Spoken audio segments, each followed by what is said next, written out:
बता रे आधी रतिया के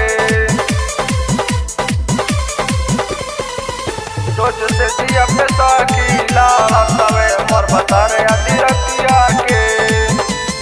बानी बड़ परेशान सखी बानी बड़ परेशान सखी बानी बड़ परेशान सखी मान न बतिया के पानी बड़ परेशान सखी मान न बतिया के रोज से जिया पे सखी लाड़ तवे मोर बता रे आधी रतिया के रोज से जिया पे सखी लाड़ तवे मोर बता रे आधी रतिया के मोर बता रे आधी रतिया के मोर बता रे आधी रतिया के से जिया पे साकी लाड़ तवे मोर बता रे आधी रतिया के से जिया पे साकी लाड़ तवे मोर बता रे आधी रतिया के का बतलाई राजद तनिको करे ना सबर हो दर्द के मारे टूटा तावे हम लोग का मार हो हम लोग का मार हो हम लोग का मार हो का बतलाई राजद तनिको करे ना सबर हो दर्द के मारे टूटा तावे हम लोग का मार हो तनिको न हमरा ठीक लगेला तनिको न हमरा ठीक लगेला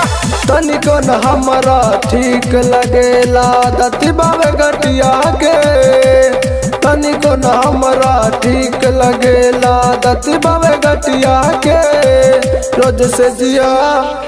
से जिया पे साकी लाड़ तवे मोर बता रे आधी रतिया के रोज से जिया पे साकी लाड़ तवे मोर बता रे आधी रतिया के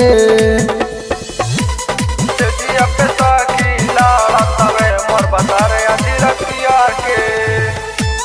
से जिया पे साकी लाड़ तवे मोर बता रे आधी रतिया के पियवा हमरे सपेमी नहीं बुझले तनिको दुख रे लागे की कबो मिट्टी नहीं हवस के भूख रे हवस के भूख रे हवस के भूख रे पियवा हमरे सपेमी नहीं बुझले तनिको दुख रे लागे की कबो मिट्टी नहीं हवस के भूख रे राइटर चंदन के संगत बधैले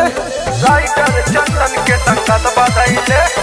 राइटर चंदन के संगत बधैले सिखले दतिया के अमित मोहित के संगत बधैले सिखले दतिया के रोज से जिया पे साकी लाड़ तवे मोर बता रे आधी रतिया के रोज से जिया पे साकी लाड़ तवे मोर बता रे आधी रतिया के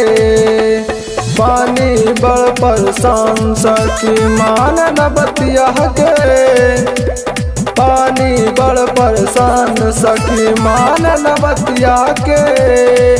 रोज से जिया पे साकी लाड़ तवे मोर बता रे आधी रतिया के रोज से जिया पे साकी लाड़ तवे मोर बता रे आधी रतिया के मोर बता रे आधी रतिया के।